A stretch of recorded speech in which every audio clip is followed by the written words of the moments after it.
one. Talk to me about it a little bit. Obviously, pretty dominant fight, especially when you get to the ground. Is that pretty much what you were trying to explore with it? Well, I knew he had a great ground game, but I knew he was a really good kickboxer. And I trained with a lot of guys that have great ground games, and I control them very well. But he has a very good guard. It's hard to keep pressure on him. And in that first round, I made a mistake and postured, and he kicked me right in the stomach, kicked me off of him, got back up. Had to take about 20 because he kicked me pretty hard, and then get back after it. After that, I just knew giving him space is going to be a problem. I don't like to be a guy that gets him out and lays on somebody. I'm kind of disappointed that I did that.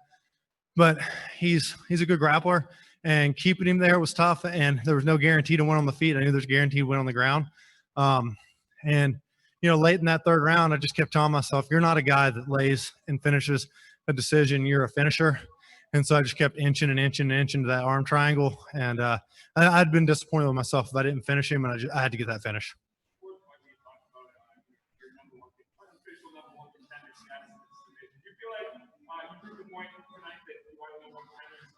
I hope so.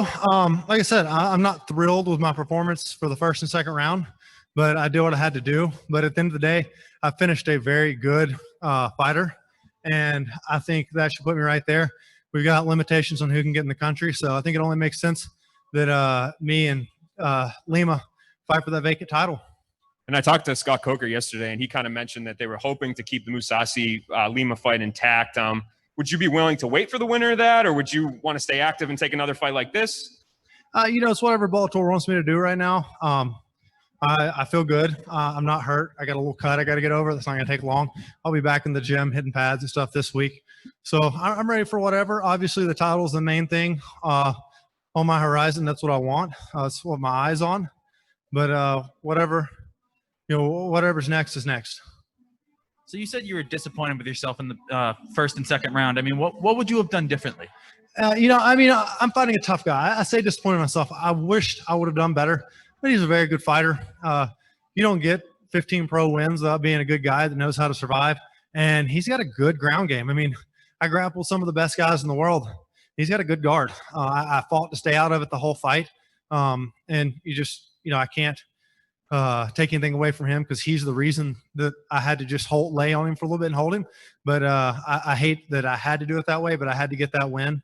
And, you know, that's what it is. Your own toughest critic. You know, another submission win, you know, a long list of submission wins for you. You know, speak on your career at this point.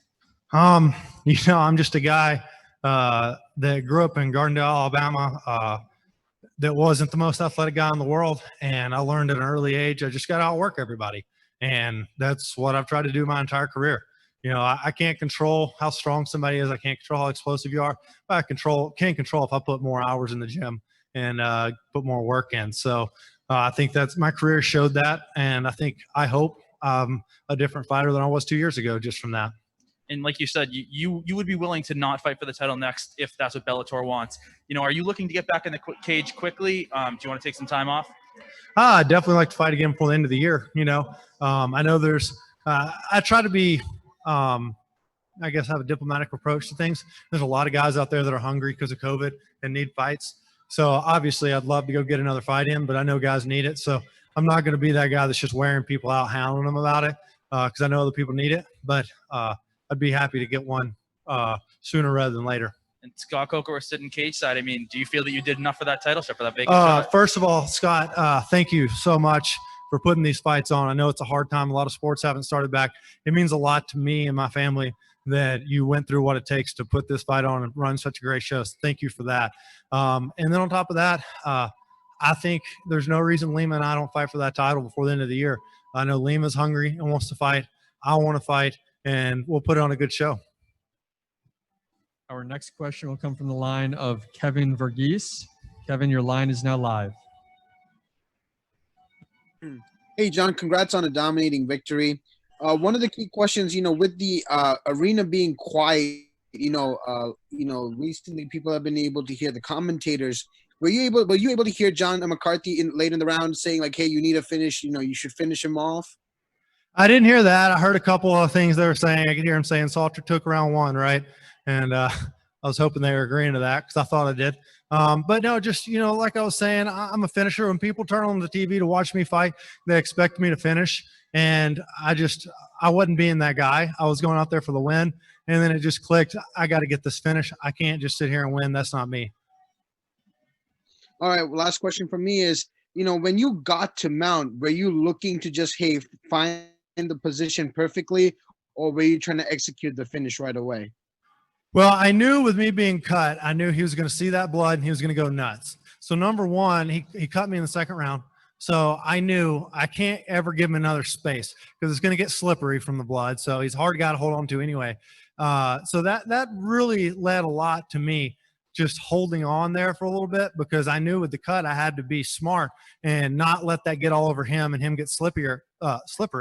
And that was really the most important thing in that second round. And in the third round, I knew if I get there, he's not getting up. I can hold him there. Doesn't matter how tired I am. And that's a position I work a lot, especially for this fight, knowing he was a good grappler. But like I said, as I sat there a little while, I just kept telling myself, you don't do this. You finish people, so get the finish. Our next question is coming from Andrew Benjamin. Andrew?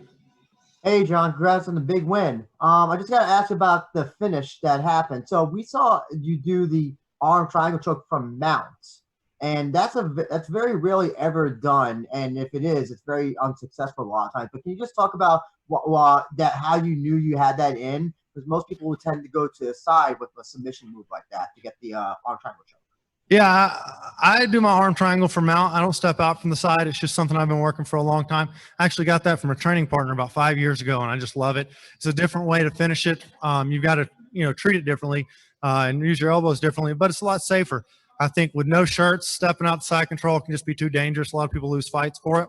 And I know if I have enough time, I'll finish that. So there's no reason for me to step out the side. No, when you say it's safer, do you mean that stepping to the side would have given him an opportunity to just get out of that submission attempt? I'm sorry, I didn't hear that. They were talking in the arena. I think you're saying something about stepping out to the side, and I like to finish stepping out to the side in the room or when I got a rash guard on. With no shirts, I'm not taking that chance. John Polai. Hi, John. Congratulations on the win. Thank you. So I want to start right at the beginning of the fight. You went right out there within the first minute. You took him right down and put him on his back. Was that your game plan, to go right out there and get that takedown right from the get-go? I wanted to tag him early, but he's leaning forward hard, which realistically kind of left him open. But it led me to believe he's trying to bait me with something. And I want to tag him a couple times. But when a guy comes out there and kind of puts his head right in front of you, he's a veteran. He's been fighting a long time. I'm not going to bite on something that I probably shouldn't. So I just figure put him on his back early, let him know that's there, and then see how that takes the fight. And then right towards the end of the first round, you went for, I believe it was a triangle choke. I was wondering just how close that was, and did you think that you had him in a good spot there?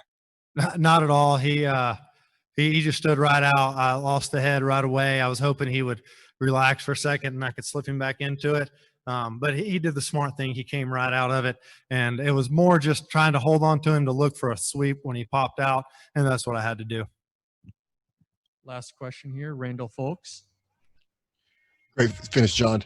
You've now had 9 fights in Bellator, 8 wins, only losing to Rafael Lovato. You now have 3 wins in a row. If you don't get that title shot next, who would you like? Is there a name you have in mind? There's a lot of guys on the roster. There's a lot of good guys. I really don't have anybody picked out. There's nobody, honestly, I know it's funny to say for me as a fighter, there's nobody I don't like that I want to go beat up. I think there's a lot of good guys out there. I want to fight for the title, number one, but there's nobody in particular. It really comes down to what Bellator wants me to do. Now, hypothetically speaking, let's say that they do rebook Lima and Mousasi. If one of those two happen to fall out, would you be willing to step in late notice? Yeah, that's not even a question. I'll be ready. That fight happens. I'll be in camp. I'll be ready to go. All right. Thank you, John. Congratulations. Thank you, guys.